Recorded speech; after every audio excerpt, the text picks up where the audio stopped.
రక్షించే దేవుడు అయినప్పటికీ కూడా కొంతమందిని కొన్ని పనుల్ని ఆయన లక్ష్యం ఉంచడు. కానీ ఎందుకు అసలు మనిషిని లక్ష్య పెట్టపోవడానికి మనిషి దేవుని దృష్టిలో ఏమై ఉన్నాడు? మనిషి ఏ పాటి వాడై ఉన్నాడు? నీటి బుడగ లాంటి. దావీదు గారు మరి మనిషిని గురించి ఏం మాట్లాడుతున్నాడో మనం చూద్దాము. వాడు యేసు ప్రభుని శోధించడానికి మాట్లాడుతున్నారు.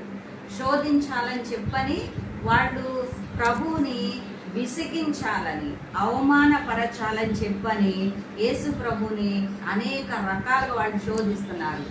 మనిషిని అసలు దేవుడు జ్ఞాపకం చేసుకోవడానికి, మనిషిని దేవుడు లక్ష్యం ఉంచడానికి మనిషి అసలు ఏ పాటి వాడు లక్ష్యం ఉంచడానికి? అంతే కదా, మనిషి ఏ పాటి వాడు దేవుని దృష్టిలో? ఇక్కడ దావీదు మహారాజు. దావీదు దేవుడు ఎన్నుకున్నాడు. అది పక్కకు పెడితే ఒక మనిషిగా, ఒక మానవుడిగా దావీదు మహారాజు, గొప్ప రాజు. దావీదు లాంటి మంచి యథార్థవర్తనుడైనటువంటి రాజు మరొక రాజు లేడు. అలాంటి రాజు మనిషిని గురించి కీర్తన గ్రంథంలో ఏమంటున్నాడు? వాళ్ళేమో మనిషిని నువ్వు లక్ష్య పెట్టవంటున్నారు. కానీ ఇక్కడ దావీదు గారు ఏమంటున్నారు? యెహోవా, నీవు నరులను లక్ష్య పెట్టుటకు వారు ఏ పాటి వారు? నీవు వారిని ఎన్నిక చేయుటకు మనుషుడు ఏ పాటివాడు? నరులు వట్టి ఊపిరిని పోలి ఉన్నారు, వారి దినములు దాటిపోవు నీడవలే ఉన్నవి. హల్లెలూయా. ఇలాంటి స్థితి కలిగినటువంటి మనిషిని దేవుడు ఎందుకు లక్ష్య పెట్టాలి కదా?